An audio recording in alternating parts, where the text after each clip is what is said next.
Welcome to San Francisco Public Library's virtual library. We want to welcome you to the unceded land of the Ohlone tribal people and acknowledge the many Ramaytush Ohlone families and tribal groups as the rightful stewards of the lands on which we reside here in the Bay Area. SFPL is dedicated to promoting Indigenous culture, land rights, and providing lots of information about that and hosting programs. And check out our YouTube. We had a great series over summer with NPS about the 50th anniversary of Alcatraz occupation.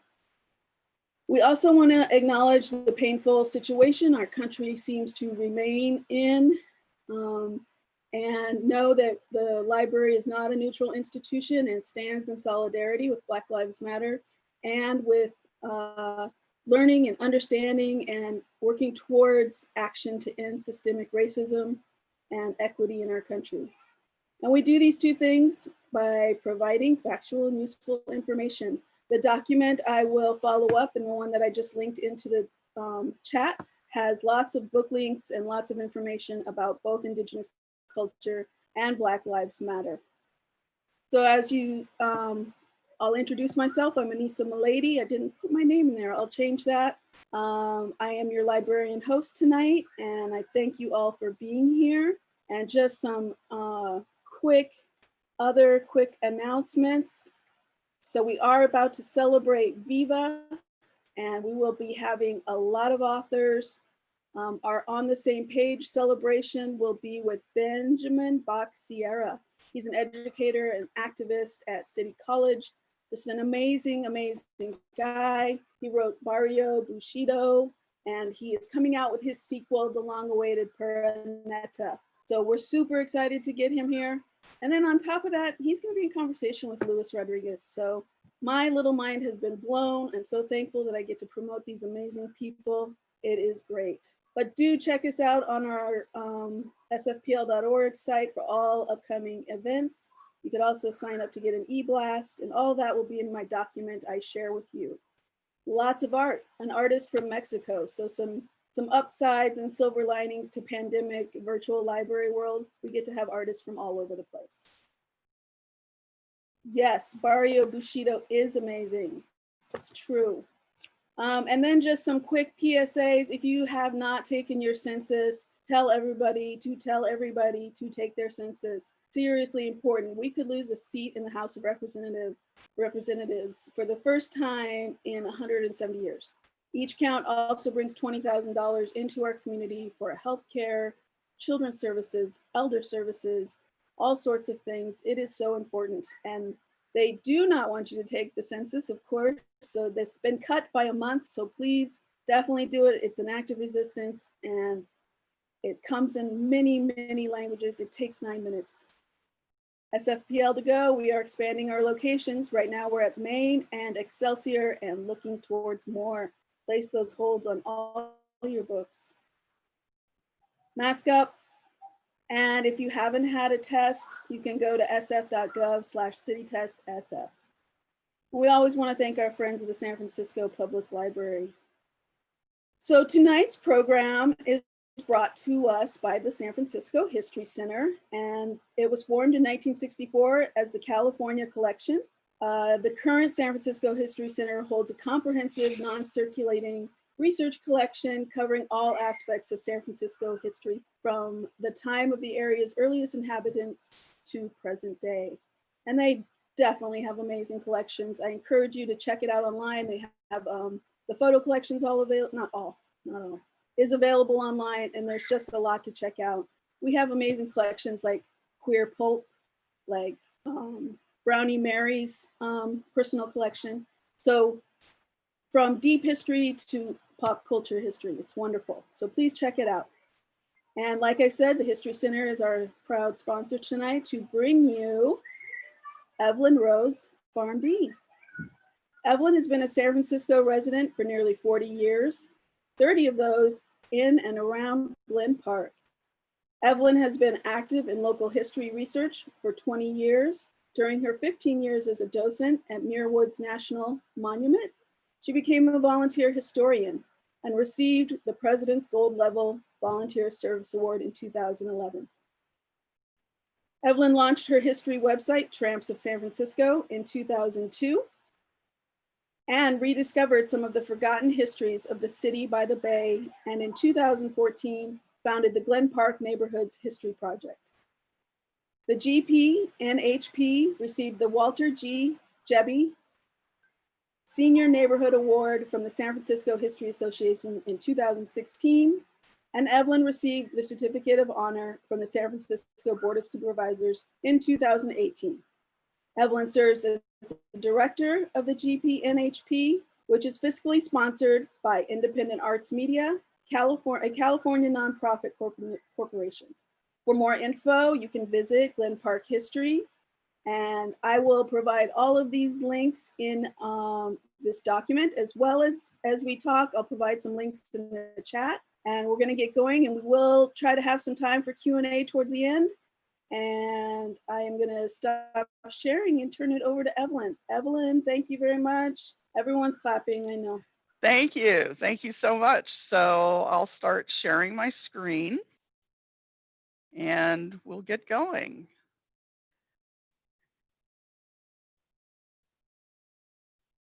All right. So can you see that? I'm going to, that's okay, I guess so. All right, so it always takes a moment for these slides to get going, but thank you so much for that introduction. I'm very honored to be able to present to you tonight the story of America's first suffrage march and the San Francisco women who led it. This is a story that you may not be familiar with, and I hope by the end of the presentation, you'll know a little bit more about it and agree that it truly is the first suffrage march. So the first thing I'd like to do is talk a little bit about Glen Park, for those of you who may not be familiar with it. And it's literally in the heart of San Francisco, in this heart-shaped space here. This is the old Rancho San Miguel, 4,443 acres, deeded to Jose Noe during the Mexican period in 1846. And Glen Park is this region right here on the east side. And the early industry of Glen Park was milk ranching, dairying. And here we see in 1891, the landscape today that would be Glen Canyon Park Recreation Center would be right about here. This is Islas Creek as it doglegs to the east on its way to San Francisco Bay. Today, the creek runs underground under the rec center, but in the north end of Glen Canyon, still runs above ground. You see here a lot of cattle ranging around, even over here to the south on Martha Hill. And over here, where about here would be the intersection of Chinnery and Elk Street. And in the distance, you see a grove of trees. That's eucalyptus trees that are commonly called gum trees. It was a grove planted by a milk rancher in the late 1850s. And if you've ever heard Glen Park referred to as the Gum Tree District, that's why, because of that grove there. So today's Glen Park Village, centered by Diamond and Chinnery Streets, would be right about in this location, just beyond the trees. Now, a couple of events in the late 19th century that you may not be familiar with, also in the Glen Canyon Park Recreation Center area, is the site of the first dynamite factory in America, personally licensed by Alfred Nobel, the inventor of dynamite. It operated in the canyon for about a year and a half before having a tragic, catastrophic explosion in late 1869, and they moved on to another location after that. And then 30 years after that, the event that would give Glen Park its name, Archibald S. Baldwin of Baldwin and Howe, was planning to sell home lots along what today would be about along Chinnery Street between Diamond and Elk Street in Glen Park. But because the area was so undeveloped and basically more cows than people, he thought it would be a good idea to open a pleasuring grounds as an enticement to come to the district. And in order to get to the activities, people had to walk past his home lots.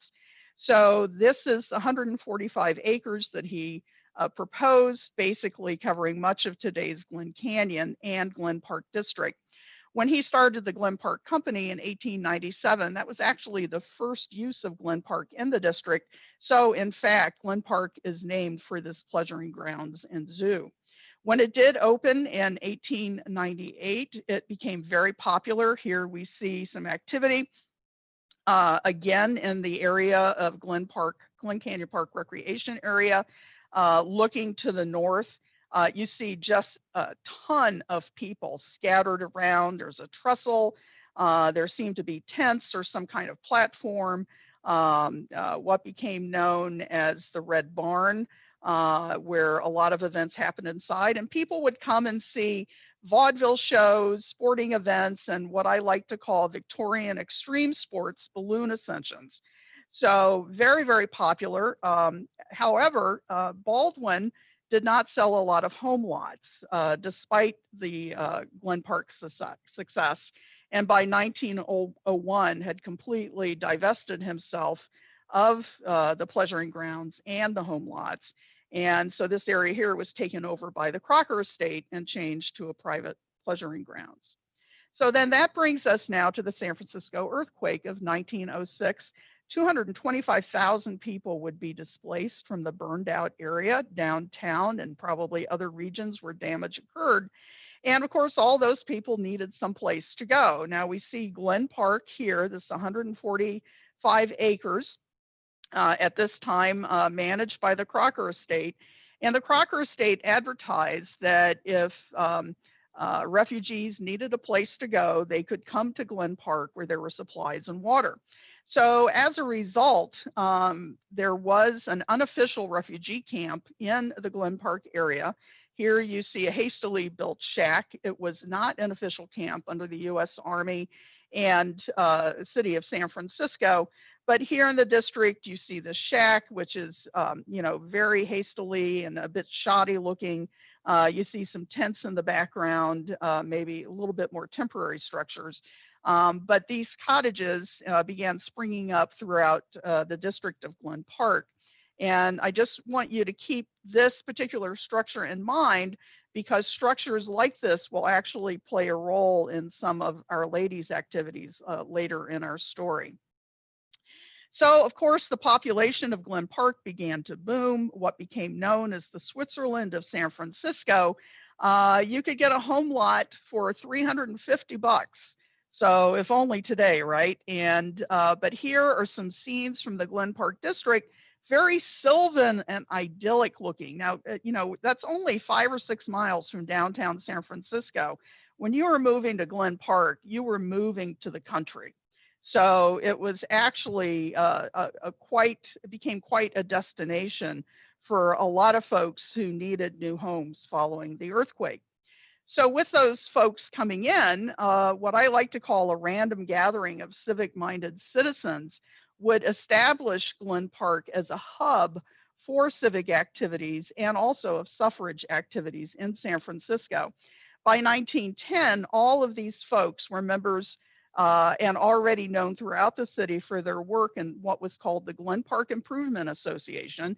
It was the first in the district of Glen Park, co-founded by Theodore Pinther and Auguste Straub, and Theodore would serve as its first president. It was a co-ed organization, which I'm not sure that there were other co-ed organizations, improvement associations in the city at that time. So already a bit unique compared to other districts.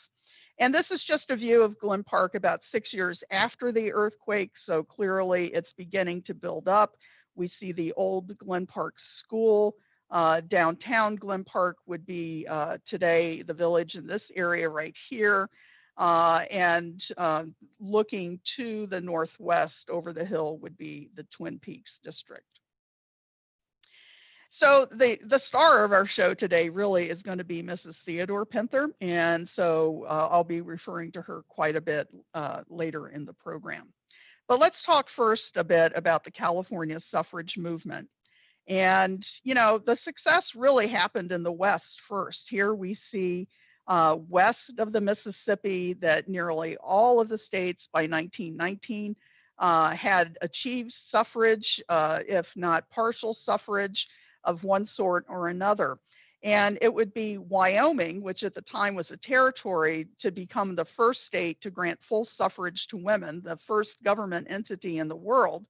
And it was a state full of miners, and they felt that, you know, if we if we build it, they will come. And so they gave suffrage to women in Wyoming. But it would be another 25 years before Colorado would approve suffrage. Utah in 1896, though they did briefly have suffrage in the 1870s, but because of concerns by the federal government that suffrage was giving the Mormon Church too much power, the federal government overturned it, but they got it back in 1896. And then again in Idaho, 1896, Washington State, 1910, and California, as we'll see later, won suffrage in 1911. Now, I have to give a shout out to New Jersey because they actually had suffrage for women and freed blacks in 1776.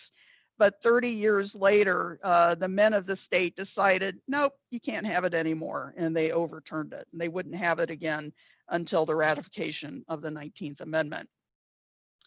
So what was happening towards the turn of the 20th century? Well, progressivism was a growing movement. And prior to the Industrial Revolution, society had been mainly agrarian. And with industrialization, there was a huge move into large cities, both from US soil and with immigration from other countries, people looking for new opportunities. And as you can see in this scene from New York, it became very overcrowded. The sky is very dingy. The streets are dirty. People are basically on top of one another. And so there were a lot of problems caused by that, including public health concerns, sanitary conditions, no green space available, probably very high stress situation. So the progressivists decided that, you know, they could fix the problems caused by industrialization and urbanization. And so they took up social activism to try to improve conditions in these cities. They worked on government reform to ensure that politicians were working for the people and not for themselves. And also conservation, a recognition that you know, our natural resources were not inexhaustible. The forests were disappearing and the like. And so they took it upon themselves to try to conserve those green open spaces for the enjoyment of people of future generations. Women's clubs was another major movement of that time. And traditionally, women had been known as the moral guardians of the home. And these women clubs had started probably in the parlors of women's homes, perhaps as sewing groups or book reading groups or something like that. But with the progressive era, the women realized that they could take this moral authority into the broader community. And it became referred to as social motherhood and municipal housekeeping, all to improve conditions for all. And many times, we find more and more that women were the force behind some of the successful men that we may be much more familiar with today. Women's clubs were enjoyed by both white women and African Americans. We see here a group of African American club women from Tennessee, again, all interested in improving conditions in their own communities. So those clubs would evolve them into a movement for suffrage. And we'll talk a bit now about the influence of California on national suffrage. And it really begins with Ellen Clark Sargent, who she and her husband were living in Nevada County. And she was the founder of the Nevada County Women's Suffrage Association. In 1869. She would also become president of the California Women's Suffrage Association, which would evolve into the group we'll be discussing later for the suffrage march.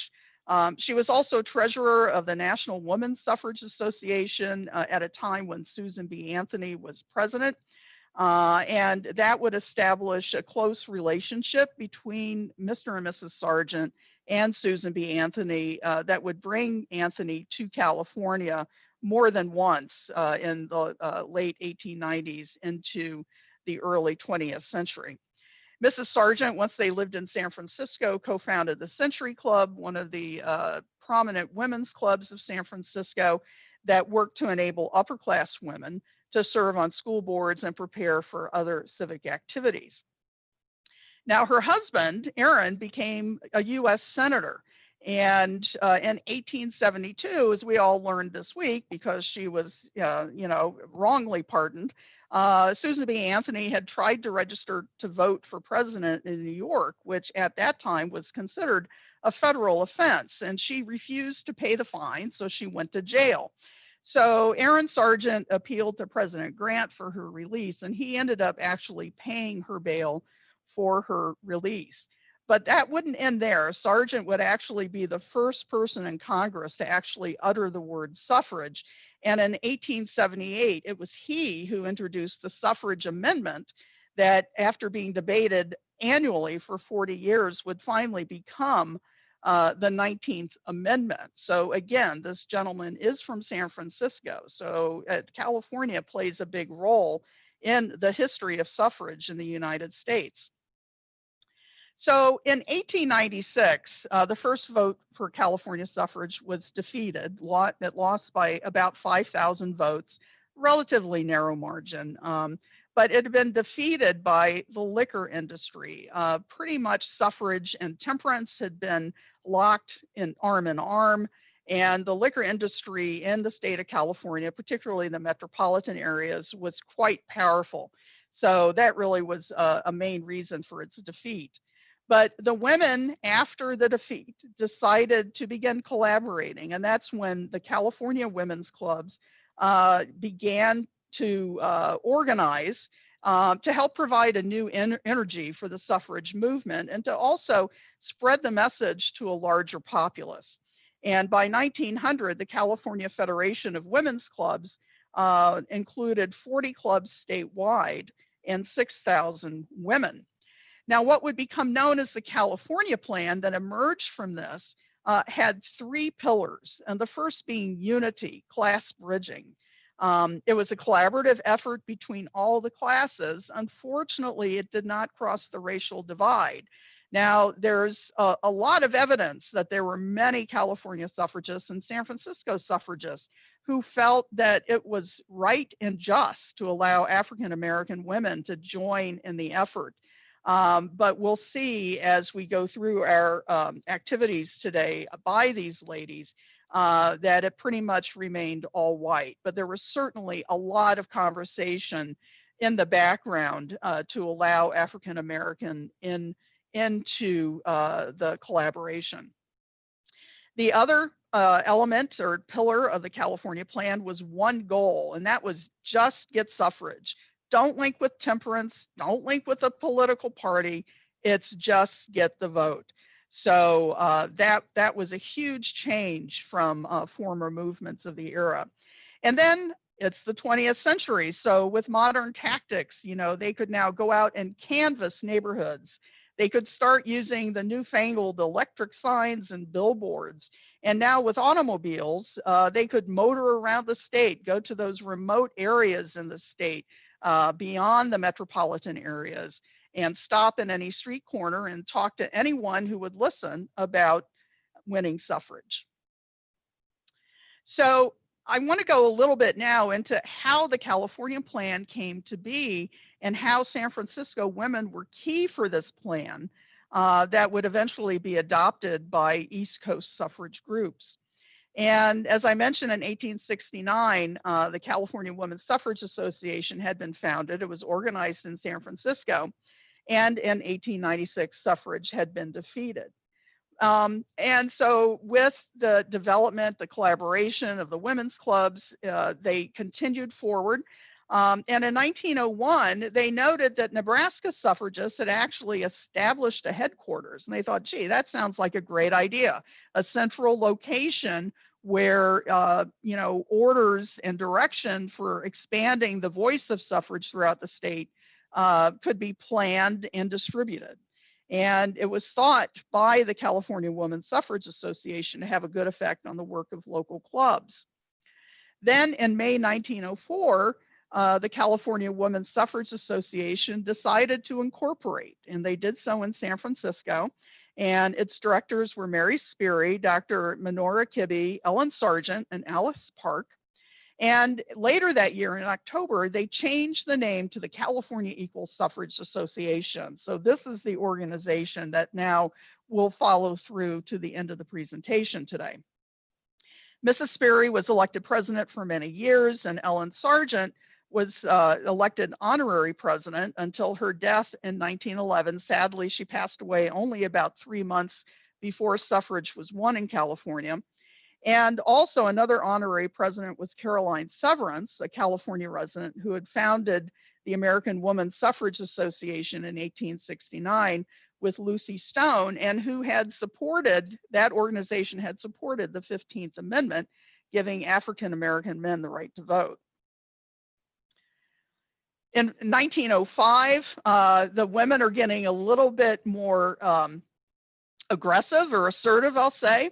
And it's interesting to read some of these newspaper accounts, like here, the women of the California Equal Suffrage Association are invading the Senate. Oh my gosh. And, they stated their resolve to carry on with increased vigor, the agitation for political equality. And then in October 1905, they had their annual convention, and they decided that year to open it to men because they believed in the American principle of equal justice for all. Now, again, I've not found any evidence that it was also open to African American women, and I'm still looking for that. So, except for Mrs. Sperry and Sargent, though, it seems that the convention speakers were kind of blah. In fact, reported to be unconvincing and barren. But except for Mrs. Horace Coffin, a resident of San Francisco and of Mill Valley, who was noted to be one of the younger exponents. And she was a talented woman who delivered an able address called The Modern Aspect of Suffrage. So here we see youth coming into the movement and perhaps adding to that new energy that the collaboration is expanding, and perhaps with new ideas, and new philosophies about where 20th century women should be going. And it's reported that she gave a terse, convincing, clear-cut statement of conditions with a varied viewpoint. So it's not the only time that Coffin would be noted as what must have been exquisite, capable of exquisite oration. Then in the October 1906 convention, again, Coffin has advanced in the organization. She's pretty much been entrusted with the political work to get the bill through the legislature. So she's the one that's been appointed to meet with politicians to ensure that at some point suffrage would get on the ballot of California. Catherine Reed Ballantyne, whose father was a former Speaker of the House of the U.S. House of Representatives when they were residents of Maine, she created a newspaper, the Yellow Ribbon, and we see the first edition here with a picture of Mrs. Sperry. And again, talking about that expanded messaging of getting the word out beyond the metropolitan areas. In their 1907 convention, they added a referendum to add suffrage to the ballot, but that was defeated. Actually, they had gone to the legislature, but they had refused to add it. And they decided to spend the next 2 years, quote, more perfectly organizing the workers throughout the state. Then in October of 2007 at their next convention, Mayor Mott of Oakland presented the opening address at their convention.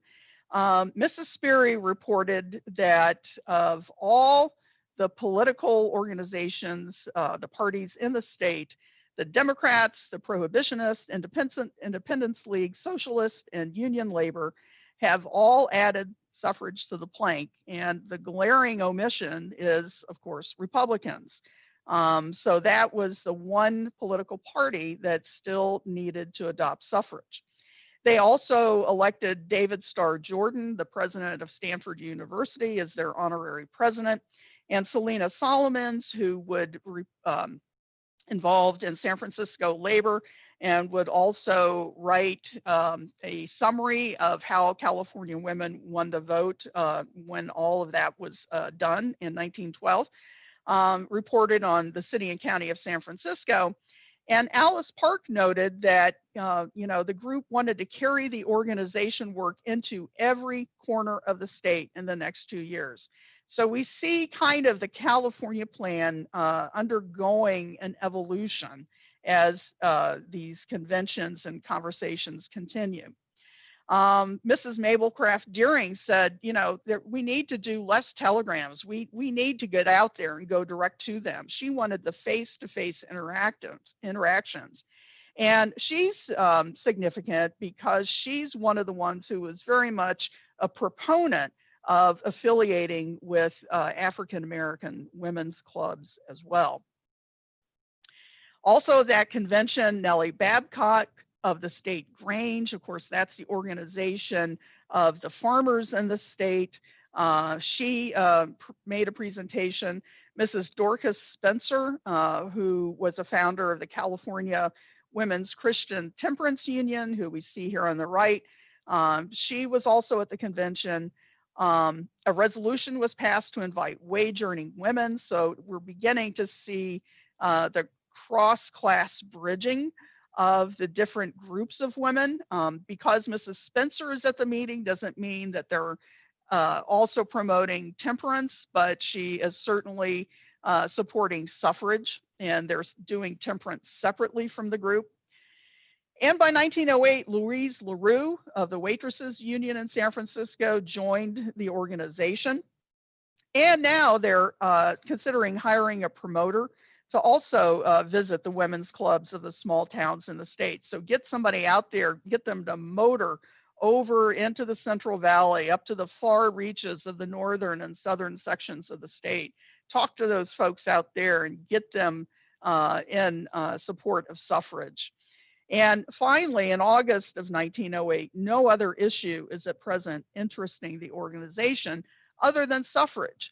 So within this year or two, 1905 to 1908, we really see the development of the California plan. It was not a plan developed in the East Coast, as East Coast historians like to claim. It was developed right here in San Francisco.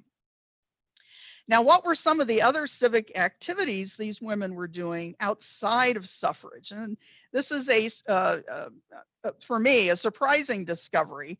Coming back into Glen Park, Mrs. Pinther had founded the Glen Park Outdoor Art League, and she served as its first vice president, and Mrs. Evers in Glen Park served as its president. And Mrs. Pinther had also founded the San Francisco Women's Club, which met regularly at her home in Glen Park. Now, the Glen Park Outdoor Art League was based on Daniel Burnham's City Beautiful movement, where, his pillars were you had to have infrastructure for a city, you had to have monuments in the city in the form of statues and architecture, and you also needed the outdoor art, and those were the parks and natural settings that to provide those green spaces where people could go for a respite to get out of the dark and dingy downtown. The Glen Park Outdoor Art League was the first of the suburban districts in San Francisco. And, today we don't think there is suburbia in the city and county of San Francisco. But again, remembering that Glen Park at the time, it was the country 5 miles from downtown. So it was suburban. And the goal was to make Glen Park a model suburb. It had been modeled after the Mill Valley Outdoor Art Club, which is an organization still in existence in Mill Valley and would also produce many suffragists, and of which Lillian Harris Coffin was also a member. And a mission of the Glen Park Outdoor Art League was to improve the neighborhood's sanitary conditions, They campaigned for the infrastructure needed. The city was focused on rebuilding the downtown area. So these new communities popping up in the periphery were largely being ignored by city government. So they had to really go down to City Hall regularly in front of the Board of Supervisors to plead their cases to get electricity, water, sewers, gas, and better roads. The ladies would also establish Glen Park's first library and volunteered fire department, all in 1908. But what was interesting to me was when I first discovered the Glen Park Outdoor Art League, you know, to improve the neighborhood sanitary conditions, I was like, oh, that's so quaint. You know, here we've got all these new earthquake shacks popping up and cottages popping up throughout the district. And they didn't have a sewer yet. There's still cattle ranging around. People were kind of tossing their trash here and there. So it just sounded like they were cleaning up the neighborhood. They planted flowers and trees and the like, taught people how to use, you know, get garbage cans, use the receptacles to throw the garbage away. But as it turns out, it was at this time that the bubonic plague was having a second outbreak, 1907 and 1908, after the earthquake. It had appeared in 1907 in a couple of sailors, but by early 1908, a couple of hundred people had been affected. So in January of 08, the Citizens Health Committee was formed, and it was considered a popular movement of civic cooperation directed against a common enemy. Kind of sounds familiar to kind of what we're going through now with COVID. And the women contributed a great deal to the success of the program, and through the Citizens Health Committee and the California Club, the Women's Sanitation Committee was formed. There were 9 members citywide, one of whom was Glen Park's Joanna Pinther. She was chair of the Glen Park subcommittee. And it was her responsibility to make sure that the district did become more sanitary. And these groups collaborated with Rupert Blue, who of course is famous for the first outbreak of bubonic plague, by this time head of the U.S. Public Health Service in San Francisco. And unlike the first outbreak in which Chinese immigrants have been blamed for the plague, by 1907 it was understood to be associated with rats and their fleas. And the catastrophe resulting from the earthquake had caused this outbreak to appear. So what were the activities being done? Well, here's an example from April 2nd of 1908. And this was a weekly report. The rat catch was 11,165, noted to be one of the best records yet. People were paid rat bounties to go out and find the rats and to kill them, and then to bring them to a central location where they would be tagged so that they could be analyzed by the Public Health Service to see if they were infected. In that 1 week, nearly 24,000 premises had been inspected, 171 houses disinfected, 46 houses were just outright destroyed because there was just no hope for them. 10 buildings were condemned and nuisances abated about 4,400. So here on the right, you see some volunteers or workers with the Public Health Service cleaning up an area behind a home where the rats like to congregate. For the earthquake shacks that had been built in Glen Park, they were built very shoddily, and without concrete floors, it provided nooks that rats could get under the structure and live in. New stables were being built for horses throughout the city, and the grain and feed for them were food for the rats. And the stables, if they didn't have a concrete floor, the rats lived there too. So after the earthquake, there was a population explosion of rats because of the conditions. So here we see some other workers who have been out catching the rats. Here they're tagging them and getting them ready to take back to the Public Health Service for analysis. And you can see the area behind them is either quite trashy or still showing destruction from the earthquake. I believe that is actually trashed though. So you can see after the earthquake, it was pretty much of a mess and certainly allowed these rats to grow. So this was another important activity, both by Mrs. Pinther and several other women of the California Equal Suffrage Association who were working on improving the sanitary conditions of San Francisco at this time. So now I want to talk a little bit about suffrage marches before we get into our big event. And the first suffrage march in the United States was held in London in 1907. It was called the Mud March to Parliament. And here you see the ladies marching from Hyde Park to Exeter Hall. And it became known as the Mud March because it was a really dreary, foggy, wet, soggy day. And these women are marching through the mud. They've got mud on their skirts. Their feathers are drooping because they're wet. But you know, they loved it because they believed it showed their determination to get suffrage, to win suffrage in the UK. And, you know, these marches were really bold for women to take part in. You know, it got women, according to Holly McCammon, who wrote Out of the Parlors into the Streets, it got them out of the home. So just what the women's clubs were doing and getting women into the men's sphere, these marches were doing the same thing. It was helping define women as men's equals. And if some women were a little hesitant, they thought it might be kind of unladylike to march down a street, then, you know, they had the option to motor in automobiles behind the procession. But as I mentioned, it really was a takeover of the male-dominated public space. And women were saying, hey, you know, we get a share of that space as well, and we no longer need to just be in the home all the time. So they were exercising their rights for public assembly and at the same time creating a spectacle for large numbers of observers. So what better way to get your message out about suffrage than to create a spectacle like a march?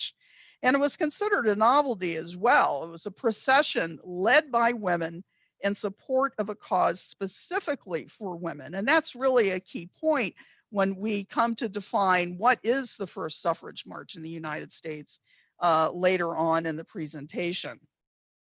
They also wanted to make it clear that they were conforming to standards of femininity. There was a lot of anti-suffrage propaganda that made women look bossy, made them very masculine or unattractive. And women wanted to show that they could exercise their vote and still be women too. I mean, it's logically, of course they could. But back then, that wasn't broadly recognized as possible. So the women wanted to appear serious, dignified, disciplined, and courageous. And later on in the 1910s, they would add dramatization with costume and narrative and performance. But it was the textiles and embroidery that really would help brand the suffrage message.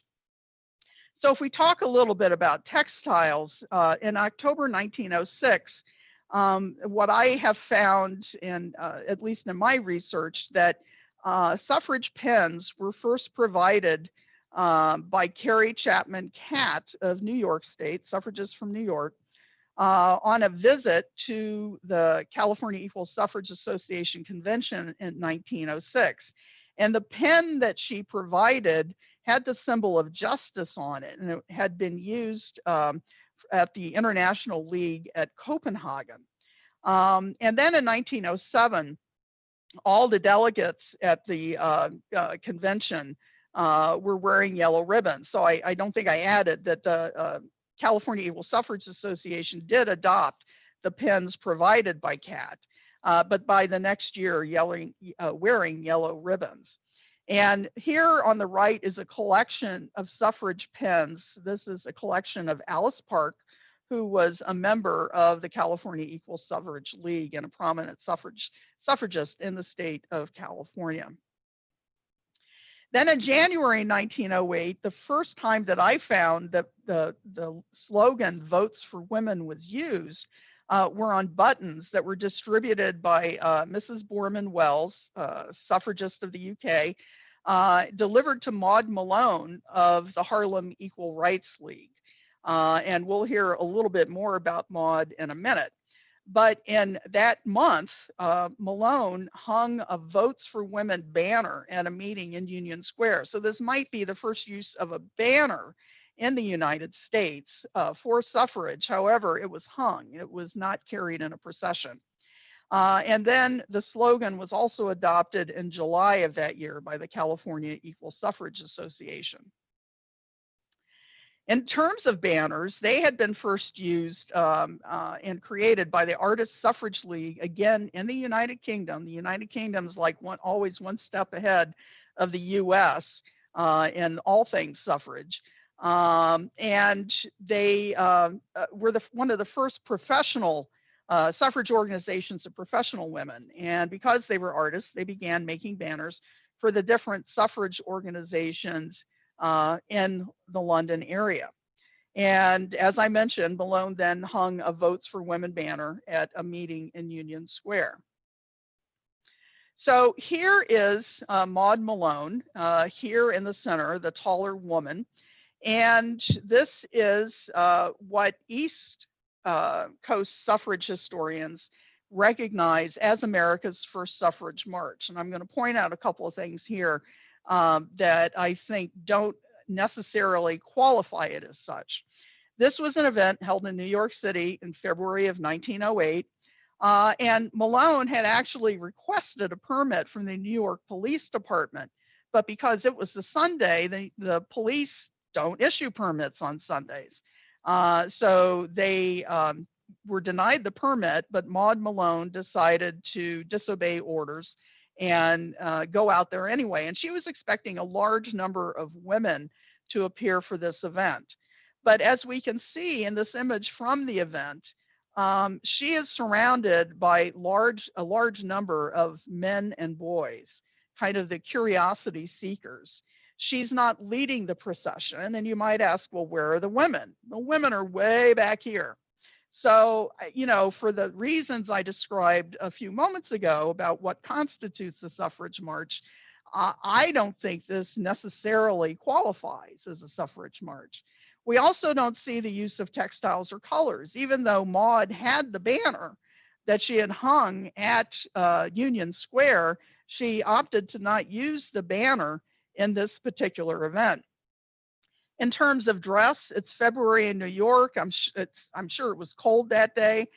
Everybody has a coat on, so it's kind of hard to tell how smartly they were dressed. One can assume that they may have been, but you just can't tell. But overall, it's a very dark image in terms of color, of a procession that is not being led by women for women who are kind of, you know, drifting off to the far rear.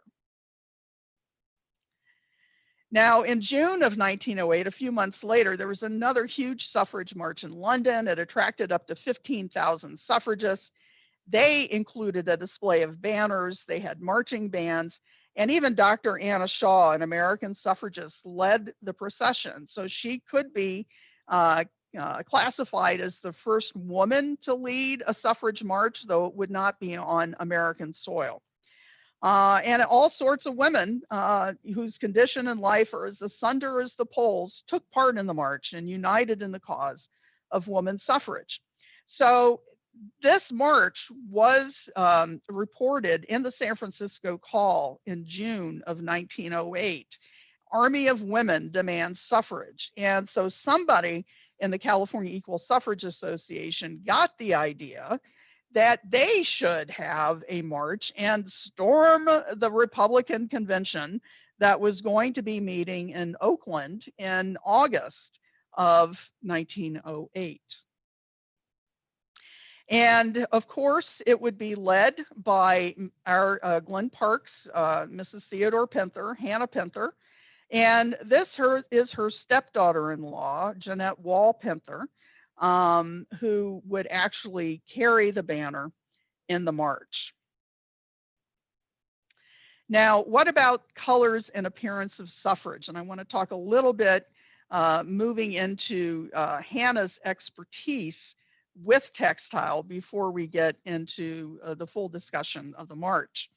In 1908, the UK had adopted the colors purple for loyalty and dignity, white for purity, and green for hope. And in that same year, in 1908, the American National Woman's Party had adopted purple and white as the same, but then adopted gold to represent light and life. And women were also encouraged to dress smartly and to wear the suffrage colors. And it turned out that poppy had been chosen as the suffragist ensign. So the gold, the light and life, was chosen for California. And it was noted that Joanna Pinther will be the Betsy Ross of the suffragists at the coming Republican State Convention, and that she would design a suffrage flag with California poppies on a silken background. And that her friends who have seen it said that it's a beautiful piece of handiwork and an excellent taste, but they had not made a decision yet on what motto would be included. Now, how did Mrs. Pinther become an embroiderer? Well, it appears that her Aunt Sophie, may have trained her. Aunt Sophie and her husband had owned a fancy goods stores at the Baldwin Hotel that used to be located at Powell and Market Streets. And in 1877, she had actually won the best display of embossed embroidery at the Mechanics Fair. And by 1893, Mrs. Pinther, who at the time was married to Rudolph Koenig, was living in Sacramento. She had a business that she was making banners, flags, and regalia embroidered, made to order. She was giving lessons in embroidery. And that it was also reported she had made a beautiful banner made of silk, richly embroidered with silk and gold bullion, an artistic piece of work for the Sacramento Stamm, an organization of the United Order of Red Men. Of course, not necessarily a politically correct organization today, but as a German American, there was a huge German American community in Northern California.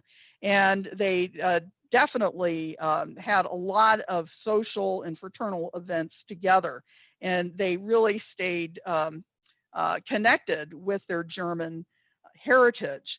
Now, the United Order of Red Men apparently started based on the history of the Boston Tea Party, where the colonists had dressed as Native Americans and had thrown the tea overboard. So it's kind of taken that from that, but kind of the anglicized version of the story, white men dressing up like Indians and using phrases that did not necessarily reflect the true heritage of Native Americans, like using terms that would be more commonly ascribed to an anglicized origin. And it's likely that she had membership through the auxiliary through her husband at the time, Rudolph Koenig. But then in 1908, again, her gorgeous new silken banners to head the procession.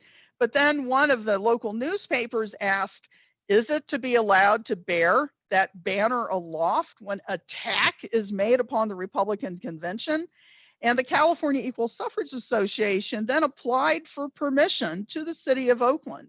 And they went to the police department's Chief Wilson, seen here on the right, and that, his response was, the committee is assured an easy victory, the chief declaring the matter not within his authority, but assures his consent were the matter passed up to him by Mayor Mott, in whom is invested the authority in such matters. Well, as we saw earlier, Mayor Mott had given the opening presentation at their recent convention. So of course, they're going to get permission to carry the banner in the march, one of the key elements of a suffrage march. So now finally, we can get to talk now about the event itself. And this is an image in Glen Park taken in 1908. This is not taken on the day of the march, August 27th, 1908. And we know that simply because this building would be destroyed in an explosion in July of 1908. So this is earlier in the year. But I do believe this is the Glen Park Outdoor Art League, at least some of the members, because this is Mrs. Pinther wearing the same outfit that she's going to be wearing in the march on August 27th.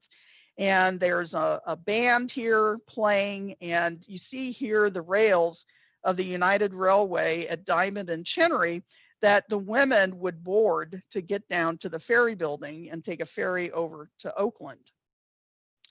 The California State Republican Convention was going to be held at Liberty Playhouse.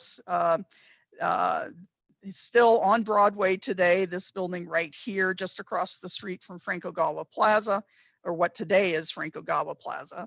And the women would have their headquarters at the Metropole Hotel, a few blocks away at 13th and Jefferson. And they also had meeting rooms at what was called the Bacon Block at 12th and Washington that had been reserved for them by the Oakland Suffrage Amendment League. And this is the Bacon Block building here. Neither the Metropole Hotel or the Bacon Block, both of those no longer exist. So at some point, I don't have the agenda line item for every activity for the Republican convention, but it seems that they must have had a meeting with the platform committee about adding suffrage as a plank the morning of August 27th. And 8 suffragists presented. They each had 2 minutes to present each.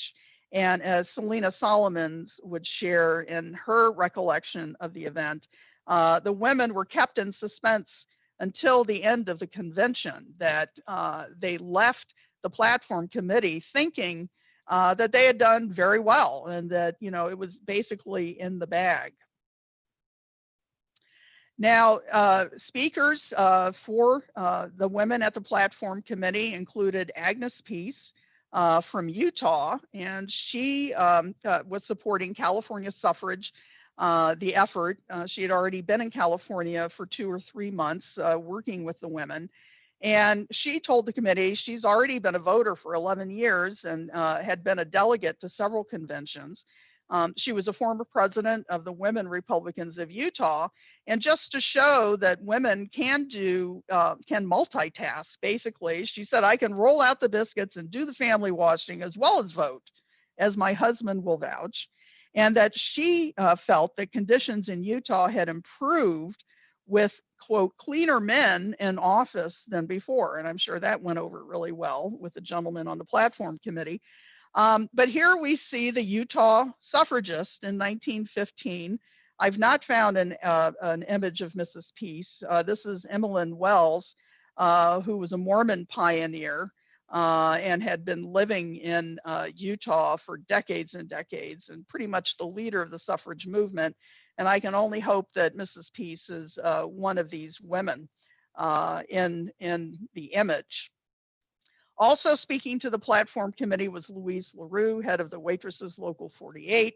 She had also started the San Francisco Wage Earners Suffrage League, and she was campaigning for an 8-hour workday for women and told the men, where women vote, we get better laws. During the meeting, the committee was offered only partial suffrage, so only for educational matters that they would add it to the plank. They would not grant the woman full suffrage, but the women refused, still thinking that, you know, walking out the door that it was going to be in their favor. But one clue should have been a statement by Grove Johnson, a member of the committee, a former U.S. congressman, and he asked them, why should a woman vote? She's a woman. Didn't the Lord give man the government and woman the home? And the only answer from the ladies was a merry peal of laughter, a most convincing argument effectively applied. So again, the women are leaving the meeting in good spirits. Then at 1 p.m., they were to assemble in the Bacon Block to do the banner transfer. And Mrs. Pinther presented the banner to Mrs. Coffin. And here we see Joanna Pinther. We see her stepdaughter-in-law, Jeanette. We see Lillian Harris Coffin here. And Mrs. Peace, all the women are very well dressed. And Mrs. Pinther presents the banner saying, I place this banner in your hands and hope it will lead you to rights and success. And if we take a close look at the banner, this is not California poppies. Remember, the description leading up to it had been, it's going to be California poppies on a field of gold.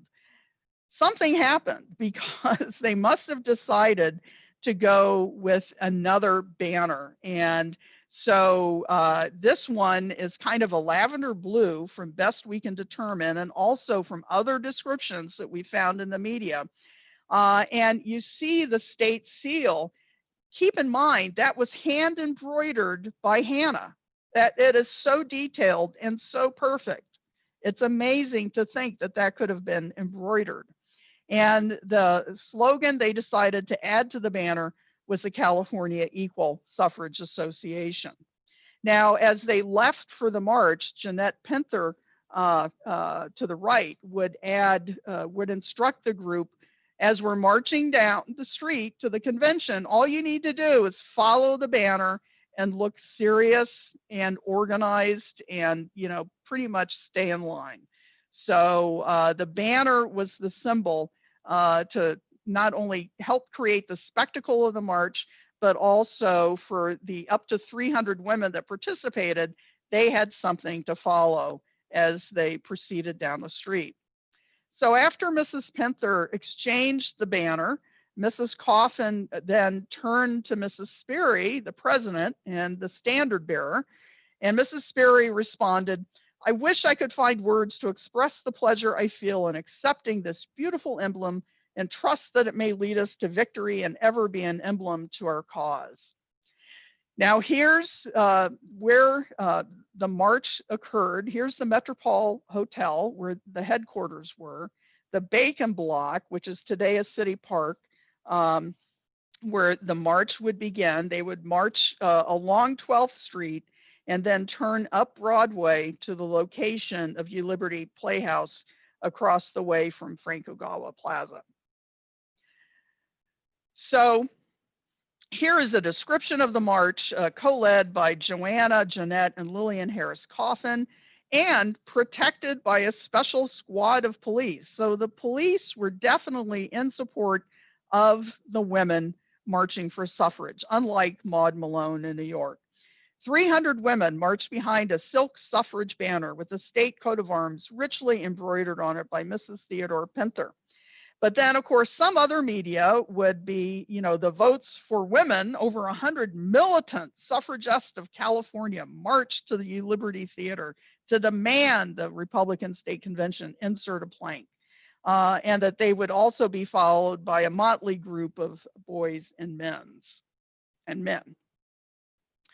So here is this iconic image of the women in the suffrage march. We see Jeanette Pinther carrying the banner, Joanna off to the side, along with Lillian Harris Coffin. The ladies are expertly dressed. They're marching in stride together. But then you look behind them, it's like, oh, wait a minute, people aren't, they're kind of milling about. Nobody's really following them. Well, this image appeared in the San Francisco Chronicle, and I believe is a reenactment of the event after the march occurred, which is great because it's an iconic image, and you may have even seen it pop up now and then in some of the suffrage documentaries that have been appearing recently, but unfortunately without any additional context about the image. Fortunately, we have an image from the actual march, and here we see the women in the procession behind them. Mrs. Pinther is glancing off to the side. Jeanette is beaming. Lillian is looking very determined and serious as they make their way to the Republican convention. Once they arrived, they had balcony seats reserved for them, and you start seeing in the media some of these comments, you know, that a bit demeaning, that, you know, that kind of reducing the importance of the reason why the women were there, that their yellow badges were their open sesame and their rows were bright and gay with the colors of beautiful gowns and hats of the women suffragists. So definitely they, in terms of textiles, they definitely passed the test. Now, for the decision, this is Selena Solomons, who I mentioned earlier. She did write a description of how California women got the vote in 1912. And as I mentioned earlier, she said that the women were kept in suspense until the end of the convention. And that, you know, they're kind of waiting for these men who, in her description, are kind of droning on, killing time, high-flown and long-winded addresses, sentiment and fancy predominating, and facts nowhere. And then just before adjournment, here the ladies are in the balcony and the convention is about to end, and the chair read the result. He thanked the women for their attendance in his pleasantest manner in lieu of a suffrage plank, and by their grace and beauty assured them that they had contributed materially to the success of the convention. Now, these are the gentlemen, just to show, who were the men on the platform committee who actually turned down adding the plank to their platform. So according to Solomon's, you know, the women were all of a sudden in a state of partial paralysis, but it was Agnes Peace of Utah who got up, advanced down the gallery steps, outstretched her arms and declared, the women were not there for bouquets, but for justice. And she declined their thanks. So after that, the men, there was like a stunned silence in the convention hall. And then, according to reports, the men in support of suffrage began cheering the women, as did the women as well. They stood up, they were waving the banner, and they were just cheering Mrs. Peace for that statement.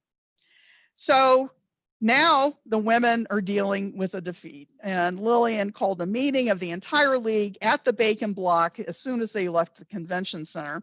And according to a Mrs. Phillips, from the meeting, they had decided they would persist.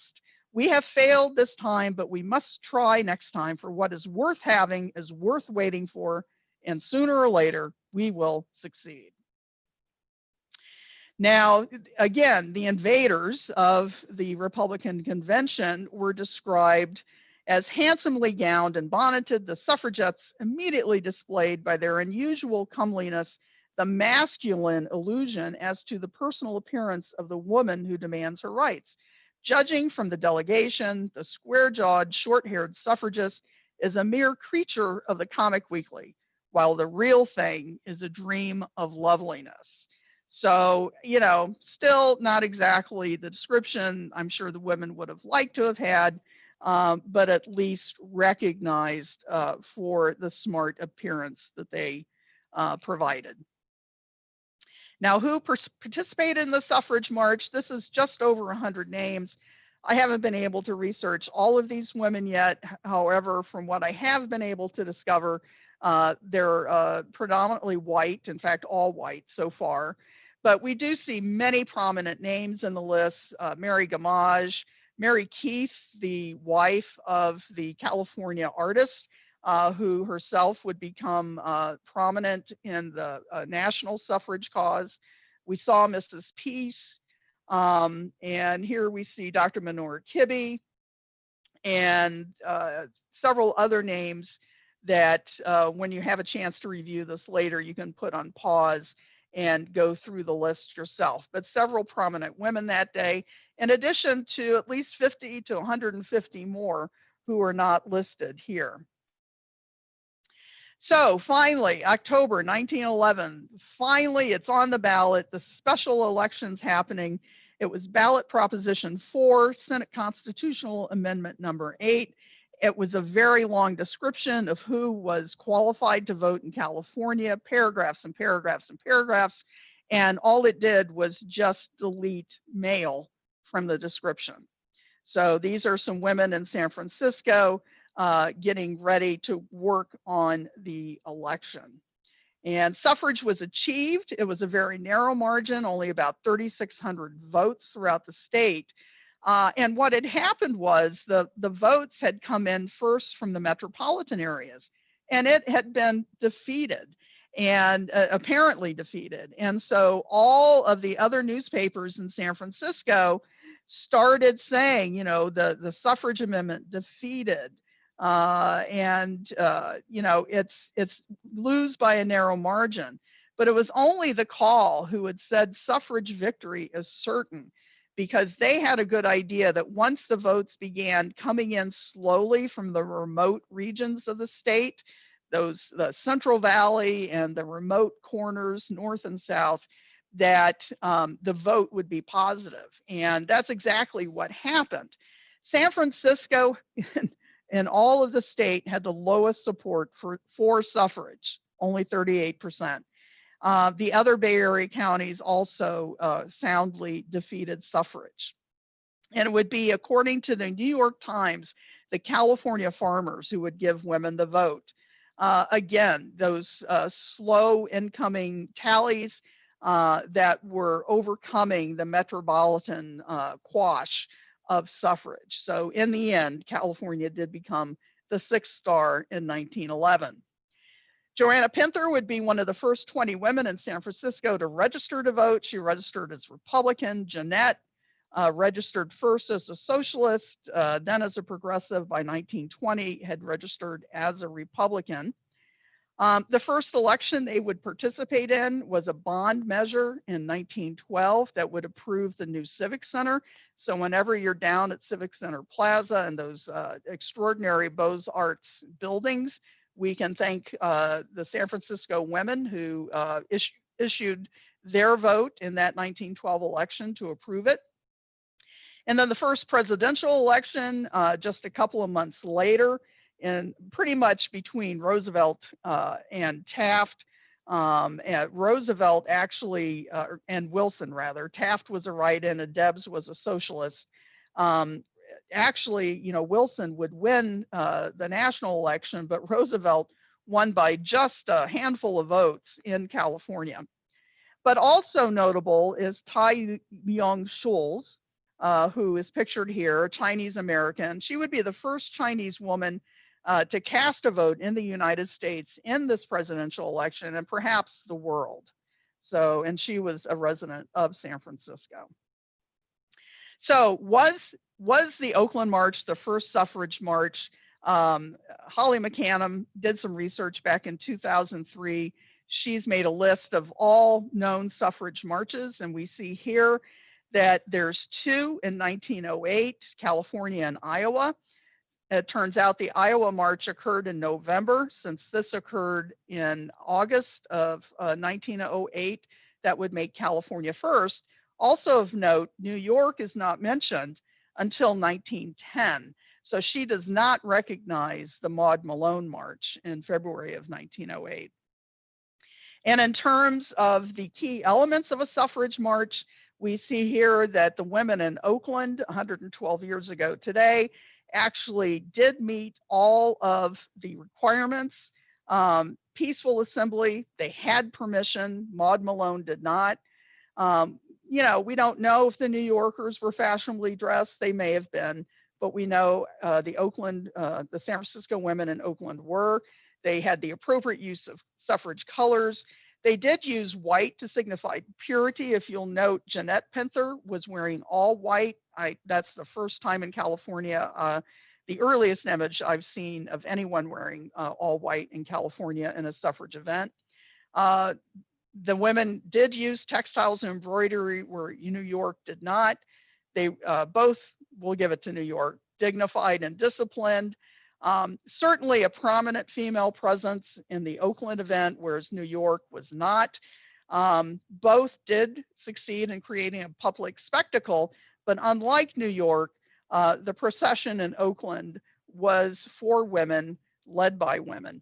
Additionally, in Ida Husted Harper's History of Women's Suffrage, Maud Malone's event is not mentioned, whereas the Oakland event is. However, it's mentioned as the first march in California on the West Coast, which is how most of the histories describing the event, contemporary to the event, describe it as the first in California or the West Coast. They were not aware, and you know, without the media that we have today, it would have been difficult for them perhaps to be aware that, you know, whether another suffrage march had happened in the United States. So given that, I still believe that this does represent having met all the requirements, the first suffrage march in America. So that's how the West led the way, that with the California plan, votes for women was accomplished in 1919 with approval of the 19th Amendment and, of course, ratification in 1920. The California suffrage movement is described in 3 books, each with the iconic image of the Pinthers and Lillian Harris coffin on the cover. And as we know, the fight for equality continued after that and still continues today. We should note that even though the 19th Amendment, granted the right to vote, it wasn't for all women. Native Americans were not granted citizenship until 1924, but it left it up to the states to decide if they could vote, and it was New Mexico that was the last state to grant voting rights to Native Americans in 1962, so decades later. And then Asian American immigrant women weren't granted citizenship until 1952. And of course, there was voter suppression throughout the United States, particularly the Southeast, and the Voting Rights Act of 1965 helped curtail that, but now again, we're facing the risk again today. So the fight goes on, and that is the story of America's first suffrage march. So thank you everyone for listening. Yay. Yay. People are clapping. Yay. And we don't have too many questions, and I'm sure if I opened it up, there would be more questions, but we are at time-ish. There was a question in our Q&A as well as in the chat referring to women of color, Black women's clubs in the photo. I want to hear more about that. And then someone mentioned the Chinese women. You hit on it a little bit, but that could be like a whole nother program. Totally. There's several other programs that you could come back and do. I'd love if you wanted to say something about that, that would be interesting. Yeah, the women in Tennessee, the African American Women's Club, I don't know a lot about them because they're in Tennessee and I haven't done a lot of research there, but I am beginning to do research to just rediscover forgotten histories, which is one of the missions of the Glen Park Neighborhoods History Project, to rediscover our forgotten histories. And it's so important to rediscover the forgotten and actually buried histories of people of color in our city and district, that I will be working on that. And I would love to come back and present information on women of color in San Francisco and California and the cause for suffrage. Invite stands. That sounds great. And if anyone, A.A. Sargent was a Republican, but Republican Party did not adopt Plank. Is that right? Yeah. Go figure, huh? They did adopt it, I think it was 1910, the following year, but they were the last party in the state to adopt suffrage as a plank in the platform. All right. Well, as I mentioned, I will be sending out a document, and Evelyn was, whoops. I wanted to join you. There you go. Hi. Hi. And Evelyn is generous enough to put all of the links in her email. So if you do have deeper questions, hit her up. Yeah, so, please write me. Yeah, glenparkhistory@gmail.com. I'm happy to. Fascinating, fascinating. I like I said, there could be other programs. There's so much to tell. Yes, I agree. All right, friends. We thank you for coming tonight. Great. There's a lot of thank yous. If you're looking at the chat box, Evelyn. Oh, I'll open it up. Okay. Lots of thank yous and a superb presentation. Oh, and thank you very much. This will be up on our YouTube for some time. Evelyn's going to decide on that and get with us. And yeah, lots of info. All right, friends. Good night, San Francisco Bay Area, Ohlone, Ramaytush land. Goodbye. Thank you, everybody. Take care. Be safe. Bye-bye.